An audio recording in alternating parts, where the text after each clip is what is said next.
मिल गया मिल गया मिल गया। मोस्ट इंपॉर्टेंट पेपर मिल गया दोस्तों। देखिए विज्ञान का है, 2024 का है, 824 आई के सेट है। कौन सा सेट है? आई के सेट। इसको ध्यान से देखिए और सभी जो बहुविकल्पी प्रश्नों की श्रृंखला है उसको तो जरूर मिला लीजिए, ठीक है दोस्तों। और इसे अपने क्लासमेट पर भी शेयर जरूर कर दीजिएगा। और जितने भी मोस्ट इंपॉर्टेंट प्रश्नों की श्रृंखला है दोस्तों सब मोस्ट इंपॉर्टेंट थे, पढ़ाए हुए प्रश्न आए हुए थे। देखिए प्रश्न क्या है, कैसे हैं और बहुत ही इंपॉर्टेंट है, ठीक है दोस्तों। 931 824 आई के यदि आपने 2024 का पेपर दिया है या फिर आप बोर्ड एग्जामिनेशन में 2025 में शामिल होने वाले हैं तो ये साइंस का सेशन आपके लिए। चलिए करते हैं स्टार्ट यहाँ पर बहुविकल्पी प्रश्नों की श्रृंखला के साथ। तो देखिए डिस्टेंस यहाँ पर जब साइंस का पेपर स्टार्ट होता है तो देखिए पहला प्रश्न क्या है आप लोग का, अवतल दर्पण के सम्मुख ध्रुव और फोकस के बीच। देखिए ध्रुव और फोकस के बीच जब वस्तु रखी जाती है तो उसका सीधा, आभासी और बड़ा प्रतिबिंब बनता है। कैसा बनता है? सीधा बनता है, आभासी बनता है और बड़ा बनता है। अवतल दर्पण के सम्मुख, देखिए अवतल दर्पण हो गया, यहाँ से ध्रुव और फोकस के बीच कह रहा है तो सीधा, आभासी और बड़ा प्रतिबिंब बनेगा। तो पहले का विकल्प नंबर बी जो होगा करेक्ट हो जाएगा। चलिए फटाफट बढ़ते हैं हम लोग क्वेश्चन नंबर बी की ओर। देखिए दूसरा हम लोग का प्रश्न क्या दिया है, दूरदृष्टि दोष या जिसे दीर्घ दृष्टि दोष के नाम से हम लोग जानते हैं, तो इसके निवारण में कौन सा लेंस प्रयोग होता है? देखिए दूरदृष्टि दोष में क्या होता है डिस्टेंस, पास की वस्तु नहीं दिखाई देती है, जस्ट अपोजिट होता है। तो दुख है तो दुख का कारण है और कारण है तो उसका निवारण है, तो उत्तल लेंस का प्रयोग होता है। किसका होता है? उत्तल लेंस का। तीसरे मोस्ट इंपॉर्टेंट प्रश्न की ओर बढ़ते हैं। एक लेंस से 0.2 मीटर दूर रखी वस्तु के आभासी प्रतिबिंब का आवर्धन जो है इतना दिया है, कितना? 0.5। यह लेंस कैसा होगा? तो देखिए डिस्टेंस यहाँ पर लेंस वाला फार्मूला है 1/f = 1/v - 1/u वाले से जब सॉल्व करेंगे इसको आप अच्छे से, तो देखिए ये इस सवाल का आंसर आएगा। 0.2 मीटर फोकस दूरी का अवतल लेंस होगा। क्या होगा? 0.2 मीटर फोकस दूरी का अवतल लेंस होगा। चलिए बढ़ते हैं आगे यहाँ पर क्वेश्चन नंबर 4 की ओर। जब श्वेत प्रकाश कांच के प्रिज्म से गुजरता है तो प्रिज्म के आधार की ओर अधिकतम झुकी प्रकाश किरण का रंग कैसा होता है? तो देखिए डिस्टेंस ये होता है बैगनी होता है, ठीक है ना। कैसा होता है? बैगनी, ठीक है। पांचवें प्रश्न की ओर बढ़ते हैं। देखिए यहाँ पर R1 = R2, तो प्रतिरोधों के दो तार समांतर क्रम में जोड़े गए हैं तो इनका तुल्य प्रतिरोध क्या होगा? देखिए डिस्टेंस 1/R = क्या होता है? 1/R1 + 1/R2 होता है, ठीक है। एलसीएम आप लेंगे यहाँ पर, देखिए 1/R की वैल्यू क्या हो जाएगी? R1 R2 हो जाएगा यहाँ पर और यहाँ हो जाएगा R1 + R2 हो जाएगा। जैसे ही R2 को जब आप ऊपर करेंगे ये R को, तो ये R1 R2 बटे में क्या हो जाएगा? R1 + R2 हो जाएगा, ठीक है। अगर 3 भी रहे, 4 भी रहे, 5 भी रहे तब भी आप आसानी से कर लेंगे। तो यहाँ पर देखिए विकल्प नंबर सी जो होगा करेक्ट हो जाएगा। चलिए आगे बढ़ते हैं हम लोग। यहाँ पर बिजली के बल्ब का फिलामेंट जो तंतु बना होता है किसका बना होता है? तो ये बना होता है टंगस्टन का। बिजली के बल्ब का फिलामेंट तंतु जो बना होता है किसका? टंगस्टन का बना होता है, ठीक है ना। मोस्ट इंपॉर्टेंट रहेगा ये। चलिए और ये आए हुए प्रश्नों की श्रृंखला ही पूछी गई एडिशन, ठीक है ना। देखिए बहुत ही महत्वपूर्ण है, इसे अपने क्लासमेट पर शेयर जरूर कीजिएगा। सातवें प्रश्न की ओर बढ़ते हैं। वैद्युत सेल में रूपांतरण होता है। वैद्युत सेल में क्या होता है एडिशन? देखिए रासायनिक ऊर्जा को ये वैद्युत ऊर्जा में बदलता है। क्या करता है वैद्युत सेल? रासायनिक ऊर्जा को वैद्युत ऊर्जा में बदलता है। हमारे चल रही है एडिशन, थोड़ा सा पेपर हम लोग का देखिए। रासायनिक अभिक्रिया, अब भाग 2 में पढ़ते हैं हम लोग केमिस्ट्री की ओर। रासायनिक अभिक्रिया 2FeCl3 2H2O, Y दिया गया 2FeCl2 H2SO4 2HCl, Y का मान क्या होगा? तो देखिए SO2 होगा। क्या हो जाएगा वहाँ पर? सल्फर डाइऑक्साइड करेक्ट हो जाएगा।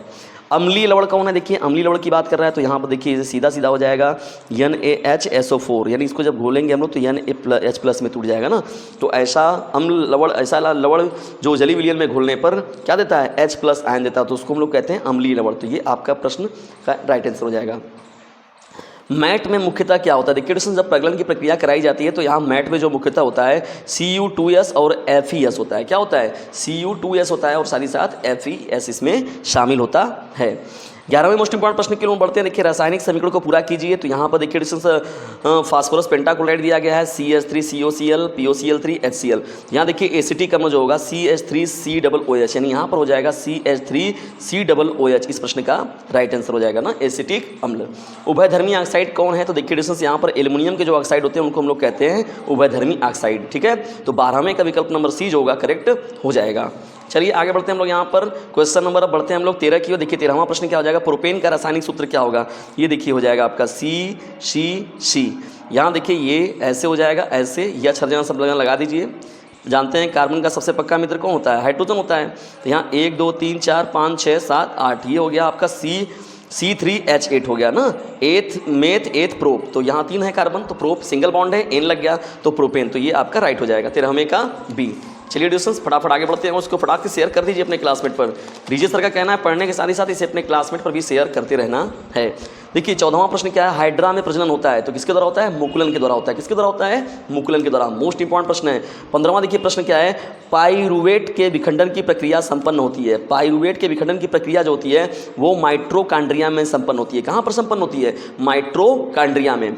16वें प्रश्न क्यों बोलते हैं, मनुष्य में वृक्क किस तंत्र से संबंधित है। तो देखिए जो वृक्क होता है वो किससे संबंधित होता है, उत्सर्जन से संबंधित होता है। किससे, उत्सर्जन से। तो 16वें का विकल्प नंबर सी जो होगा करेक्ट हो जाएगा। 17वें इंपॉर्टेंट प्रश्न क्यों जब पढ़ते हैं, मेंडल ने प्रारंभिक शिक्षा प्राप्त की थी। देखिए मेंडल साहब थे, ग्रेगर जॉन मेंडल जो थे, जिन्होंने मटर के पौधे पर रिसर्च किया, वो आनुवंशिकता के बारे में, आनुवंशिकता के जनक के रूप में मेंडल जी को याद किया जाता है। बहुत ही मोस्ट इंपॉर्टेंट ये प्रश्न है।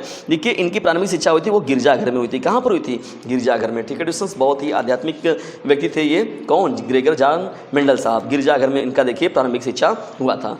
देखिए 18वां प्रश्न क्या है, मादा जनन तंत्र के किस भाग में लूप स्थापित किया जाता है। मादा जनन तंत्र के किस भाग में लूप स्थापित किया जाता है, ये होता है गर्भाशय में। कहाँ पर होता है, गर्भाशय जो होगा इस प्रश्न का राइट आंसर हो जाएगा। यानी 18वें का विकल्प नंबर सी जो होगा करेक्ट हो जाएगा।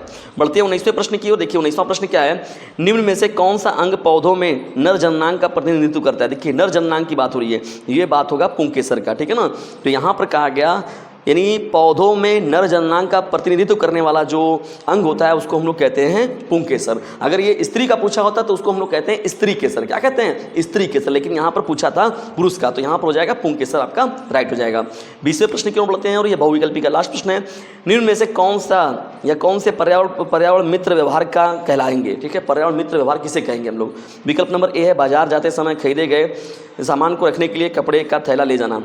देखिए झोला लेकर जाएंगे, प्लास्टिक को हराएंगे। ठीक है, ठीक है, खुले में शौच नहीं जाएंगे, शौचालय बनवाएंगे। तो देखिए ये सब बातें एडोसेस महत्वपूर्ण पर्यावरण मित्र के रूप में बाजार जाते समय खरीदे गए सामान को रखने के लिए कपड़े का थैला ले जाना सबसे महत्वपूर्ण होता है। ठीक है ना।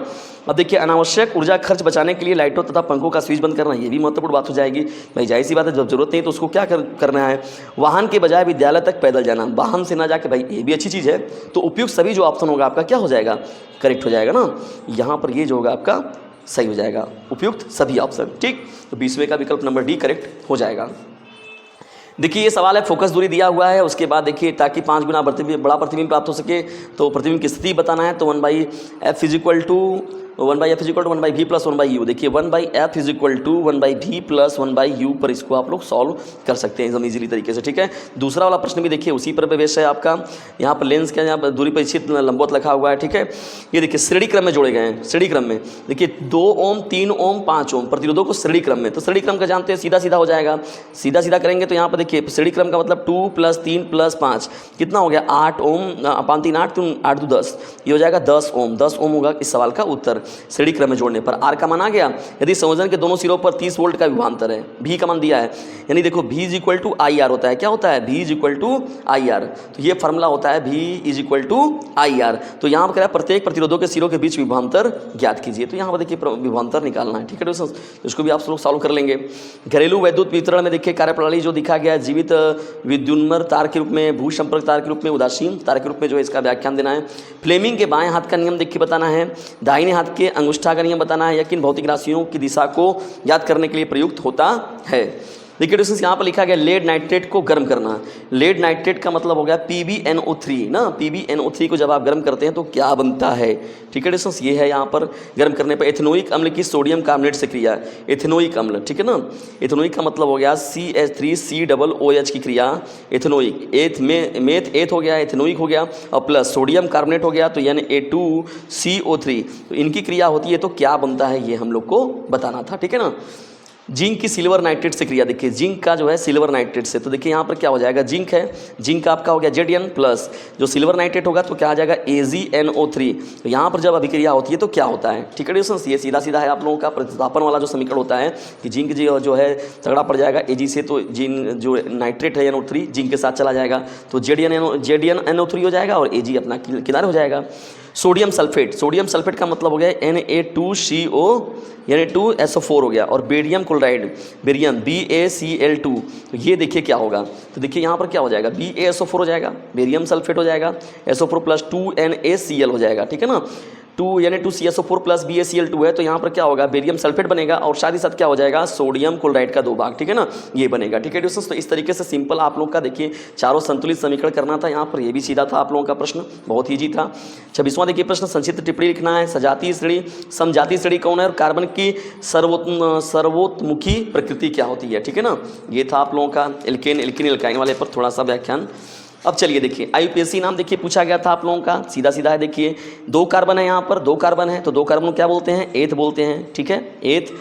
तो यहाँ पर देखिए एथ हो गया, अब यहाँ पर सिंगल बॉन्ड था इनके बीच में, तो एथेन हो गया, एन जोड़ते हैं हम लोग, और यहाँ पर COOH के जो फंक्शनल ग्रुप है इसका जो सफिक्स हो जाएगा क्या हो जाएगा, ओइक हो जाएगा, तो ओइक एथेनोइक हो जाएगा, इसका नाम क्या हो जाएगा, एथेनोइक। अब देखिए यहाँ पर 1 2 3 तो 3 देखिए यहाँ पर 1 2 3, तो 3 को क्या बोलते हैं हम लोग, प्रोपेन, एथ मेथ प्रोप, देखिए प्रोप सिंगल बॉन्ड है प्रोपेन, और वह पहले नंबर पर क्लोरो था तो ये हो जाएगा 1 क्लोरो, क्या हो जाएगा 1 क्लोरो प्रोपेन, इसका नाम हो जाएगा, ठीक। 1 2 लोग हैं तो ये देखिए एथ तो होगा ही, 2 लोगों को एथ बोलेंगे, और सिंगल बॉन्ड ट्रिपल बॉन्ड है तो आइन हो जाएगा, तो इथाइन हो जाएगा, क्या हो जाएगा, इथाइन, ठीक है, इथाइन हो जाएगा, ठीक। तो ये हो जाएगा IUPAC नाम।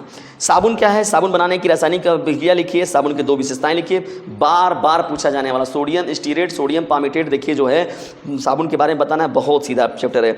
उष्मा क्षेपी और उष्मा शोषी अभिक्रिया क्या होता है, उष्मा शोषी का मतलब होता है ऐसी अभिक्रिया जिसको कराने के लिए उष्मा देना पड़ता है, और उष्मा क्षेपी अभिक्रिया का मतलब कि ऐसी अभिक्रिया जब होती है तो उष्मा निकलती है, खुद रिलीज होती है, ठीक है। pH मान क्या है, इसका हाइड्रोजन आयनन सांद्रण से क्या संबंध है, pH मान, पॉइंट ऑफ H, ठीक है ना। तो कहा जाता है pH बराबर क्या होता है, pH बराबर देखिए होता है, pH बराबर ये होता है -log H+ होता है ना, -log H+, यानी कहा जाता है देखिए H+ रहे चाहे OH- रहे, तो हाइड्रोनियम आयन के ऋणात्मक लघुगणक को, हाइड्रोनियम आयन के ऋणात्मक लघुगणक को pH मान कहते हैं, ठीक है। pH मान का मुख्य रूप से देखा जाए तो किसी भी विलयन की मतलब एसिडिक के रूप में या बेसिसिटी को चेक करने के लिए, उसके अम्लता क्षारकता को चेक करने के लिए, उदासीनता को चेक करने के लिए pH मान का प्रयोग किया जाता है, और इसका डिफिनेशन क्या हो जाएगा, हाइड्रोनियम आयन के ऋणात्मक लघुगणक को pH मान कहते हैं। खनिज तथा अयस्क में अंतर बताइए, देखिए बहुत सिंपल क्वेश्चन है, जो प्रकृति में बहुत बड़े बड़े पैमाने पर उपलब्ध है और जिसको प्राप्त करना आसान है। खनिज होता है और अयस्क मतलब देखिए चट्टानों के रूप में, बड़े बड़े चट्टानों के रूप में पाया जाता है, जिन्हें हम लोग क्या करते हैं, प्राकृतिक विधियों के मतलब उन्होंने मशीनों के द्वारा, व्यवस्थाओं के द्वारा हम लोग उसको अलग अलग करते हैं ना। ये भी सीधा आपका प्रश्न था। उपभाग 3 से चलते हैं हम लोग, देखिए डिस्टेंस यहाँ पर, भोजन के पाचन में लार की क्या भूमिका है, ओजोन परत हमारे लिए क्यों महत्वपूर्ण है, स्वपरागकण तथा परपरागकण के रूप में देखिए बताया गया था अच्छे से आप सभी लोगों को, बहुत ही महत्वपूर्ण था, और ये मैंने पूरा आपको सॉल्व कराया था डिस्टेंस, ठीक है। जो मैंने पेपर आप लोग कराया था अभी 3 सेट, तो उसमें से बहुत सारे प्रश्न आप लोग को देखने को मिले हैं। परिवार नियोजन किन्हीं 2 स्थायी विधियों पर संक्षिप्त टिप्पणी लिखिए, ठीक है। ये प्रश्न है, किन्हीं 2 पादप हार्मोनों के नाम एवं कार्य बताना है। पौधों में रंध्रों की उपयोगिता, देखिए रंध्र वाला भी मैंने आप लोग को बहुत अच्छे से पढ़ाया था, कल ही था, कल शाम को आप लोग को मिला हुआ था ना लेक्चर। मानव में वृक्काणु नेफ्रॉन की रचना और क्रियाविधि बताना है। लक्षणों की वंशागति के नियम में मेंडल के प्रयोगों पर महत्वपूर्ण चर्चा कीजिए। देखिए मेंडल का प्रयोग जो है बहुत ही मोस्ट इंपॉर्टेंट है, हर बार पूछा जाने वाला है, ठीक है। यहाँ पर देख रहे हैं अगर इंग्लिश मीडियम के विद्यार्थी यहाँ पे, तो देखिए ये हो जाएगा, पहले कभी इसको आपने देखा ही, ये कॉन्वेक्स लेंस हो जाएगा। यहाँ पर देखिए जो है थर्ड का क्या हो जाएगा, B, a concave lens of focal length 0.2 metre हो जाएगा ना। यहाँ जब आप आगे बढ़ेंगे तो देखिए यहाँ पर जो फोर्थ क्वेश्चन था इसका क्या हो जाएगा, वायलेट हो जाएगा, और यहाँ पर देखिए 5 का सी हो जाएगा, R1 R2 upon R1 plus R2 हो जाएगा। यहाँ देखिए टंगस्टन हो जाएगा, और देखिए chemical energy change into electrical energy में, ठीक है। यहाँ पर देखिए जब करेंगे तो ये हो जाएगा सल्फर डाइऑक्साइड हो जाएगा। यहाँ पर देखिए ये हो जाएगा NaHSO4, तो ये एसिडिक साल्ट हो जाएगा आपका, क्योंकि H+ आयन दे रहा है। ये देखिए Cu2S प्लस FeS हो जाएगा, और यहाँ पर एसिडिक कम हो गया, CH3COOH, एम्फोटेरिक ऑक्साइड का देखिए क्या हो जाएगा, तो Al2O3 हो जाएगा, ठीक है। और केमिकल फार्मूला ऑफ प्रोपेन देखिए क्या होगा, तो C3H8 हो जाएगा, ठीक है दोस्तों। तो इस तरीके से था ये आप सभी लोगों का पेपर। ये देखिए बडिंग हो जाएगा, यहाँ पर क्या हो जाएगा, बडिंग, और देखिए माइटोकॉन्ड्रिया हो गया आप लोगों का ना, एक्सक्रीशन, रेस्पिरेशन, ट्रांसपरेशन, तो देखिए यहाँ उत्सर्जन तंत्र वाला ही बात हो गई यहाँ पर, तो ये हो जाएगा आप लोगों का। चलिए आगे बढ़ते हैं हम लोग। यहाँ पर मेंडल, तो यहाँ पर क्या थे, ये इसमें से थे, गुरु गिरजाघर से संबंधित थे। लूप्स आर अवेलेबल, देखिए यहाँ पर रिप्रोडक्टिव, यहाँ पर तो ओवरी, विक्रस, वेटनस और vagina, which of the following organs representative reproduction organ in the plants, ठीक है। तो इसको हम लोग क्या बोलते हैं, ये बोलते हैं यहाँ पर, ये हो जाएगा आपका राइट आंसर, ठीक है दोस्तों। तो इस तरीके से था ये आप लोगों का पेपर। और यहाँ पर देखिए डिस्टेंस 19 का क्या हो गया, बी हो जाएगा आपका। 18 का क्या हो जाएगा, विकल्प नंबर देखिए ये यूटेरस हो जाएगा यहाँ पर। 20वां जो होगा ऑल ऑफ द एबो। ठीक है डिस्टेंस, तो इस तरीके से था ये आप लोगों का पेपर। डिस्टेंस ये महत्वपूर्ण पेपर आप लोग कैसा लगा कमेंट बॉक्स में जरूर बताइएगा, और इसे जबरदस्त तरीके से शेयर कीजिए अपने क्लासमेट पर। डीजे सर का कहना है पढ़ने के साथ ही साथ इसे अपने क्लासमेट पर शेयर करते रहना है, तो इसे अपने क्लासमेट पर शेयर जरूर कीजिएगा। आप सभी लोगों का हृदय गहराइयों से विनम्रतापूर्वक धन्यवाद।